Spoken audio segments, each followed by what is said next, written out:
इस दुनिया में जब इंसानों का नामो निशान तक नहीं था, हर तरफ सिर्फ खामोशी थी। ना कोई जानवर, ना कोई जिंदगी का निशान।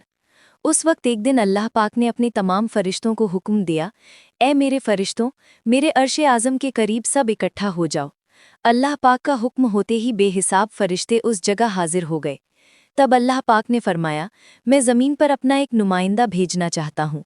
ये सुनकर फरिश्ते हैरान हो गए। उनकी पेशानियों पर सवाल थे और दिलों में ताज्जुब। उन्होंने अदब से अर्ज़ किया, ए हमारे परवरदिगार, क्या आप ऐसी मखलूक को ज़मीन पर भेजना चाहते हैं जो वहाँ फसाद करेगी, खून खराबा मचाएगी? हालांकि हम तो हर वक्त आपकी तस्बीह और इबादत में मशगूल रहते हैं। फिर नया खलीफा बनाने की क्या ज़रूरत है? फरिश्तों की बात सुनकर अल्लाह पाक ने फरमाया, ए मेरे फरिश्तों, मैं वो जानता हूँ जो तुम नहीं जानते।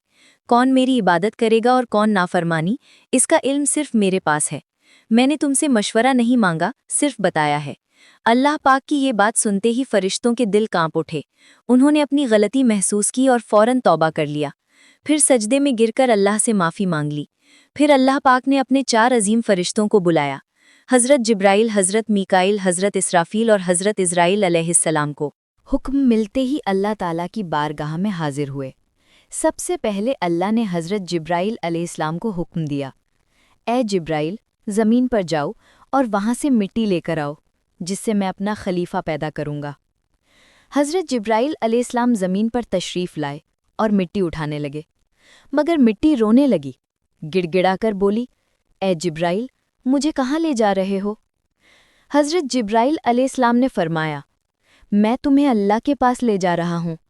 वो तुमसे एक ऐसी मखलूक पैदा करेंगे जो ज़मीन पर उनका नुमाइंदा होगी। ये सुनते ही मिट्टी और ज़्यादा रोने लगी और बोली, ए जिब्राइल, मुझे मत ले जाओ। मुझसे जिन इंसानों को पैदा किया जाएगा वो अल्लाह की नाफरमानी करेंगे। फिर जब अल्लाह का अजाब उतरेगा तो मैं भी तो उनके जिस्म में रहूंगी। वो अजाब मुझे भी झेलना पड़ेगा और अल्लाह के अजाब को सहने की ताकत मेरे पास नहीं है। मेरी तरफ से अल्लाह से माफ़ी मांग लेना।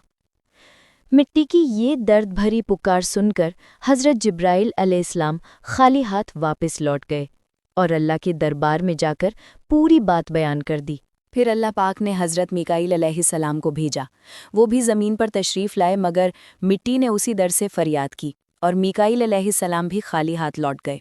इसी तरह हज़रत इसराफील अलैहिस्सलाम भी ज़मीन पर तशरीफ़ लाए, मगर मिट्टी की आह सुनकर उनका दिल भी पिघल गया और वो भी मिट्टी उठाए बिना ही लौट गए।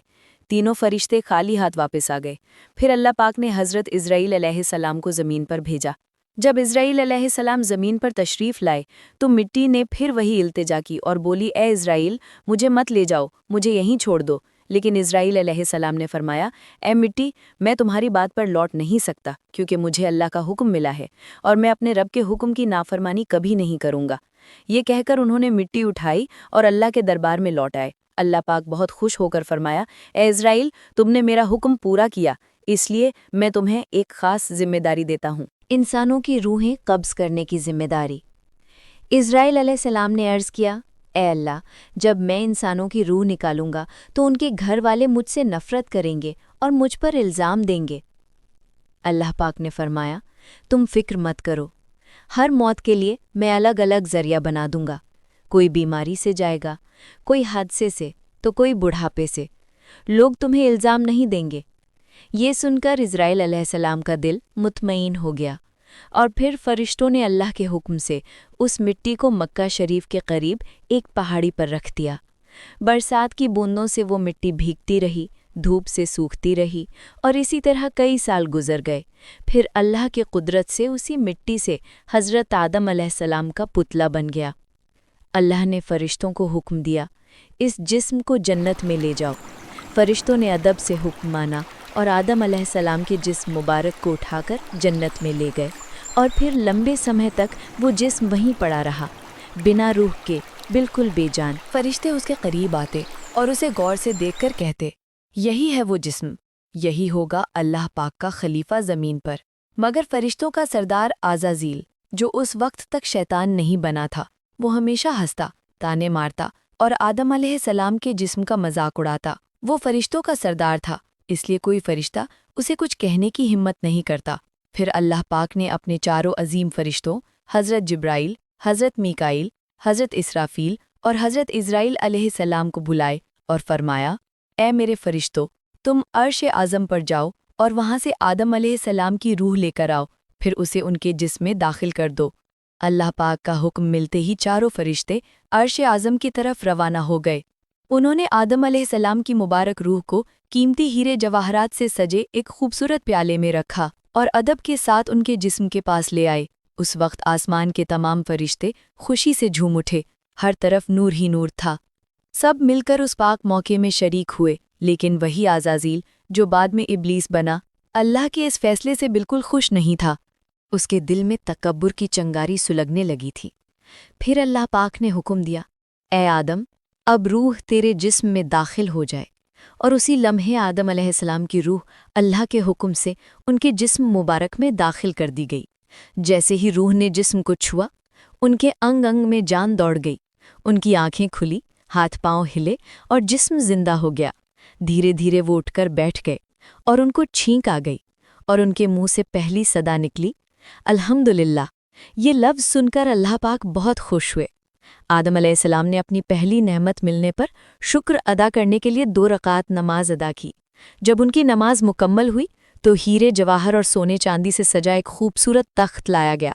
اللہ کے حکم سے حضرت آدم علیہ السلام اس تخت پر بیٹھ گئے، اور فرشتے چاروں طرف عزت اور محبت سے جھکے ہوئے تھے۔ پھر اللہ پاک نے فرمایا، اے میرے فرشتوں، آدم کو عزت دو اور انہیں سجدہ کرو۔ اللہ کا حکم ملتے ہی سبھی فرشتے سجدے میں گر پڑے، ہر طرف نور کا سما پھیل گیا۔ جب فرشتوں نے سجدے سے سر اٹھایا تو دیکھا صرف عزازیل کھڑا رہ گیا۔ باقی سب آدم علیہ السلام کو سجدہ کر چکے تھے، مگر عزازیل کے چہرے پر نفرت اور گھمنڈ صاف جھلک رہا تھا۔ تب اللہ پاک نے عزازیل کی طرف رخ کر کے فرمایا، اے عزازیل، تو نے میرا حکم کیوں نہیں مانا؟ عزازیل نے گھمنڈ بھرے لہجے میں کہا، آپ نے آدم کو مٹی سے پیدا کیا اور مجھے آگ سے بنایا۔ آگ کی فطرت تو اوپر اٹھنے کی ہے اور مٹی کی فطرت نیچے گرنے کی، تو اگر کسی کو سجدہ کرنا ہی چاہیے تو آدم کو مجھے کرنا چاہیے۔ عزازیل کی یہ بات سن کر اللہ پاک کا غضب بھڑک اٹھا۔ اللہ نے فرمایا، اے نافرمان، تو یہاں سے نکل جا، تو نے میرا حکم نہیں مانا۔ آج سے تو ہمیشہ کے لیے لعنت اور سزا کا حقدار بن گیا۔ اسی وقت جو کبھی فرشتوں کا سردار تھا، وہ لعنت کے ساتھ ابلیس اور شیطان بن گیا۔